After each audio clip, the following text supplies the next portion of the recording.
At a baby shower, my cousin snickered. I secretly told everyone you lied about who the father is. The room went silent as she smirked. Let's see you explain this one. I took a deep breath and pulled out an envelope. That's interesting, because the DNA test results say otherwise. She stumbled back as I read them aloud. I never thought my own family would turn against me over a lie. I didn't even want a baby shower, but my mom and my aunt insisted. They said it would be good for me. That it would help me feel supported. That it would be a chance to celebrate before everything got real. I should have known better. I should have known that my cousin Marissa would find some way to ruin it. Marissa and I had never been close. We weren't exactly enemies, but she was the kind of person who always wanted to be the center of attention. She thrived on gossip, on drama, on making other people's problems her business. I guess I made a mistake by assuming she'd leave me alone once I got pregnant. At first, everything seemed fine. When I announced my pregnancy, I got the usual mix of congratulations and questions. But then things shifted. People started acting weird around me.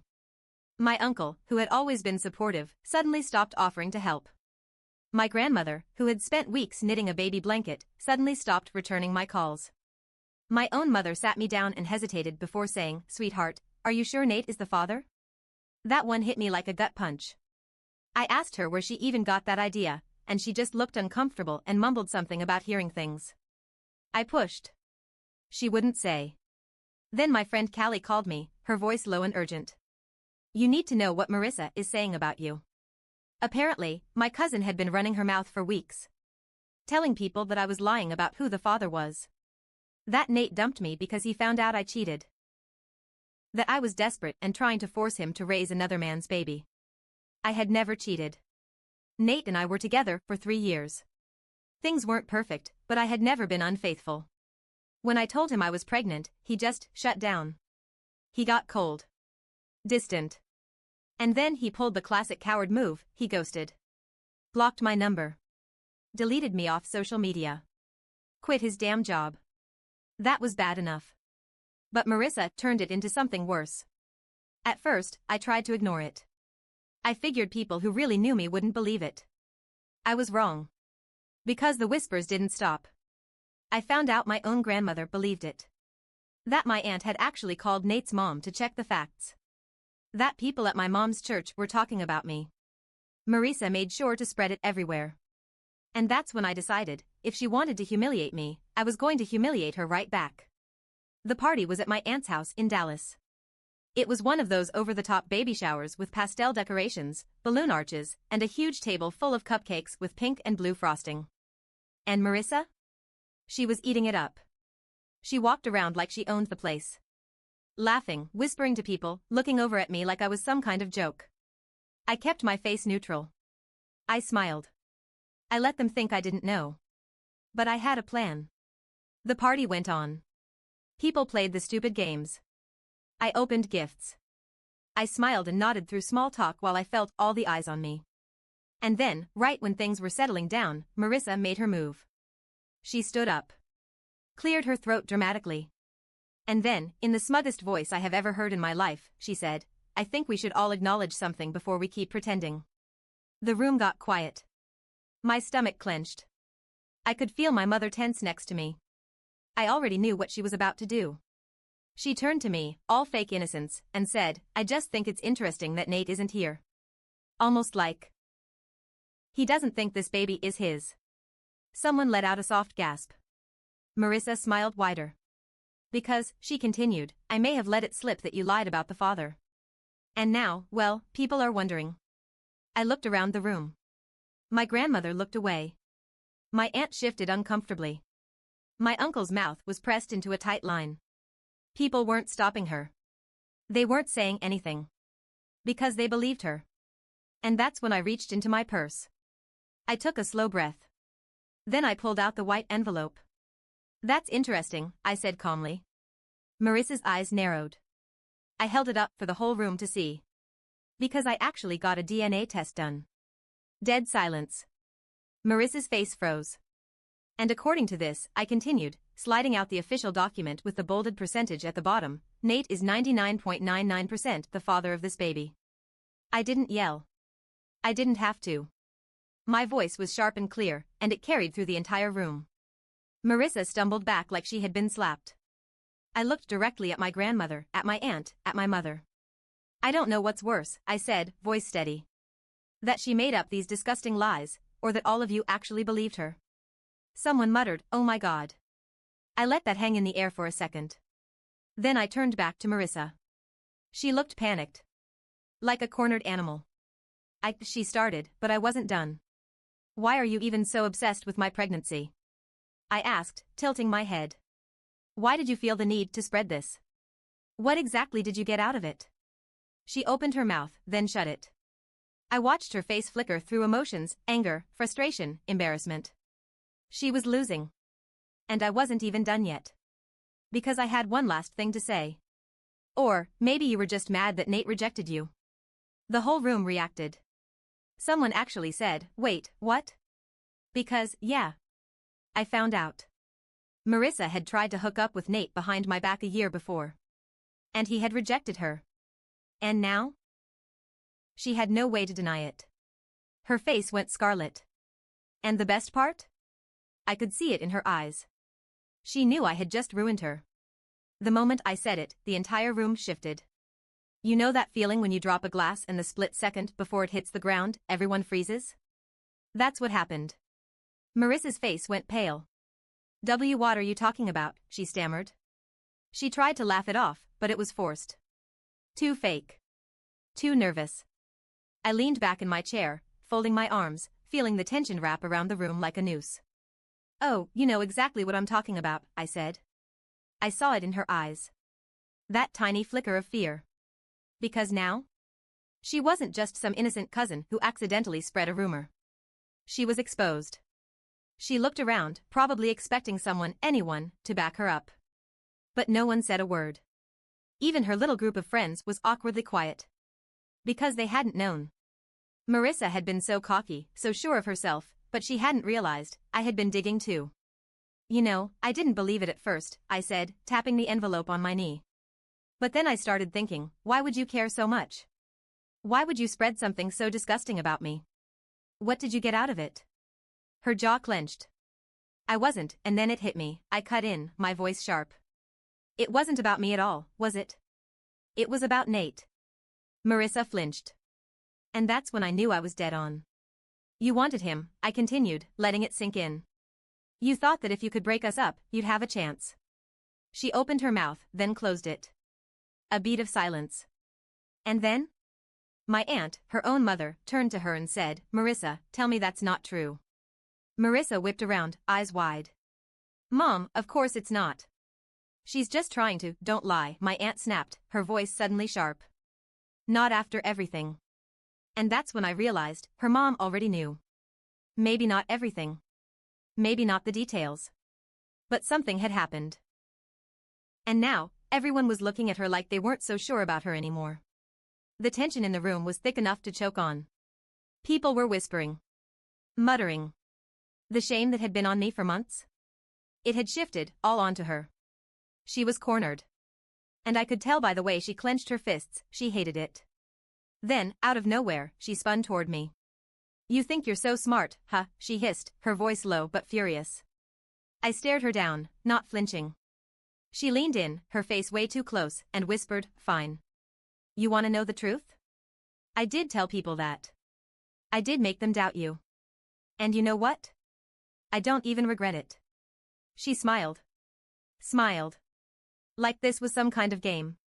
"Because at the end of the day," she whispered, too low for anyone else to hear, "Nate still left you, didn't he? Doesn't matter if the test proves he's the father. He still didn't want you." My stomach twisted. For a second, just a second, it stung. Because it was true. Nate had left. He had ghosted me. He had treated me like I was nothing, even though I had been faithful, even though I had done everything right. But that's when I saw it, her real game. She wasn't just trying to ruin my reputation. She wanted to break me. She wanted to see me hurt. She wanted to be the one who got the last word. And that's when something inside me just snapped. I leaned in too. Close enough that only she could hear. "You're right," I whispered. "He did leave me.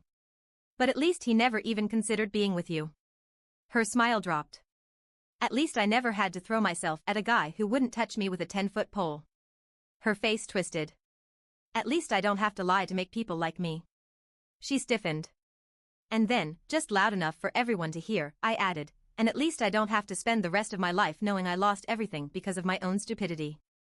Silence. Her breathing was sharp. She stared at me, her hands clenched, her face red. I waited. Waited for her to say something, anything. And then? She did something I never expected. She turned around and walked straight out the door. Just like that. No goodbye. No last words. Nothing.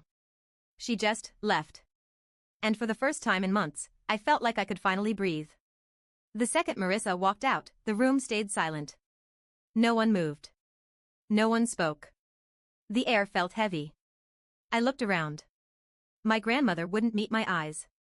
My aunt still had that stunned, betrayed look on her face. My mother, who had been so quick to believe the worst about me, looked like she was struggling to process what just happened. And me? I should have felt relieved. I should have been satisfied. But something felt off. This wasn't over. Marissa had been too confident. Too smug. Even when she was cornered, she acted like she still had something up her sleeve. And that's when my aunt, Marissa's own mother, spoke. I need to go after her, she said, her voice tight. But before she could take a step, her phone buzzed. Loud. Insistent. Over and over. She frowned and pulled it out, then suddenly went pale. My stomach dropped. What is it? I asked. She didn't answer. She just stared at the screen like she had seen a ghost. Then, without a word, she turned the phone around so everyone could see. The group chat. The one that had almost every woman in our family in it. A new message. From Marissa. And when I saw what she sent? My blood turned ice cold. It was a screenshot of a text conversation. Between me and Nate. And at first glance, it looked bad. Really bad. Because in the messages, it looked like I admitted the baby wasn't his. I don't know how to tell you this, but it might not be yours. I just don't want to lie to you anymore. The timestamp? 2 weeks before I told him I was pregnant. I felt the room shift. The whispers started up again, hushed, tense. My mother's face drained of color. What the hell is this? Someone muttered. I knew what it looked like. And I also knew it was fake. My heart pounded. This wasn't some petty rumor. This was fabricated evidence. Marissa had faked a conversation to make it look like I had lied about my baby's father. And she sent it to the entire family. I swallowed hard. Think. I took a slow breath and looked up at my aunt. You believe that? I asked, voice even. She hesitated. Just for a second. But it was enough. She wasn't sure. She wanted to believe me, but after months of Marissa's lies? After seeing that screenshot? Doubt was creeping in. So I did the only thing I could do. I pulled out my own phone. Fine, I said. Let's prove it. And then I went straight to my texts. The real ones. I scrolled back to that exact date. Showed the room the actual conversation I had with Nate. It was completely different. And then I did something even better, I clicked on the contact info. Look at this, I said, pointing at my screen. Marissa's screenshot showed the messages coming from an unknown number. Mine? Came from Nate's real contact. With his real number. My mom grabbed my phone. Checked it herself. And that's when the whispers changed. She faked it, someone muttered. Oh my God, Marissa faked it. My grandmother covered her mouth in shock. My aunt looked absolutely horrified. I let the weight of it sink in. Marissa hadn't just spread a rumor. She created fake proof to try and destroy me. And now? She had just been caught. Aunt Linda, Marissa's mom, was already dialing. She pressed the phone to her ear, her face tight with anger. Marissa. Get back here. Right now. I could hear Marissa's voice on the other end, shaky, defensive. Mom, I don't know what. Shut up, her mom snapped. Louder than I had ever heard her. You faked that screenshot, didn't you? A pause. Then Marissa's voice, lower. Panicked. I don't know what you're talking about.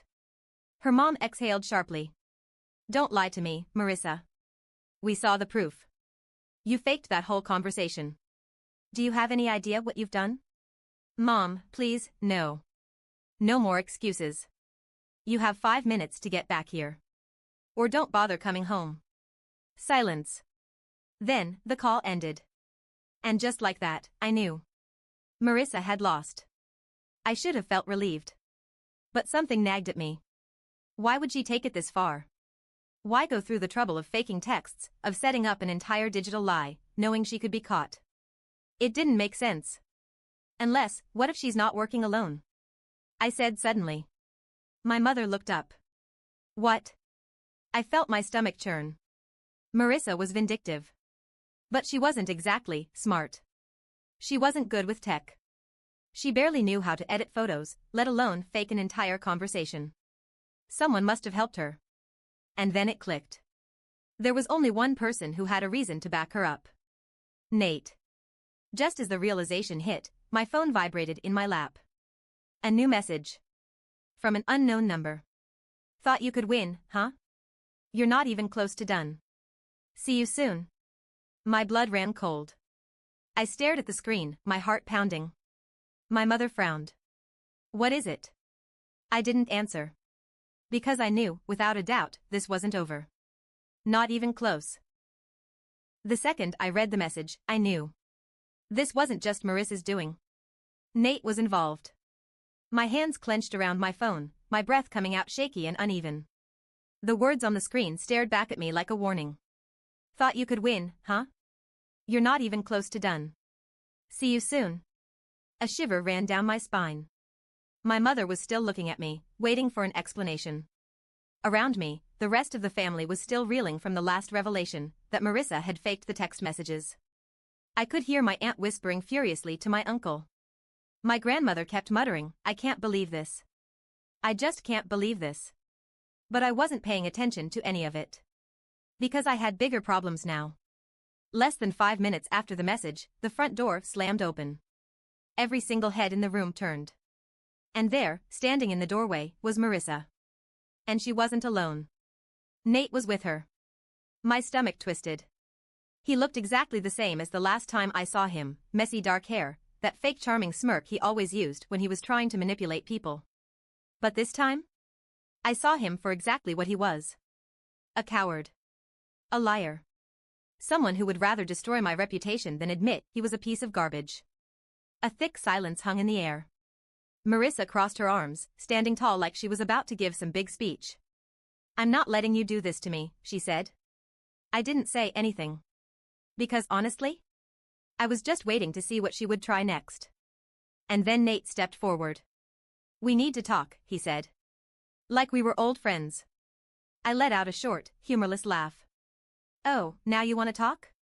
I said, tilting my head. What changed? You finally decided to crawl out of whatever hole you were hiding in? His jaw tightened. I don't want to fight, he said smoothly, like he was trying to stay calm. I just think you need to hear us out. Us? I repeated, raising an eyebrow. You mean you and Marissa? She smirked. That's right, she said, tilting her chin up.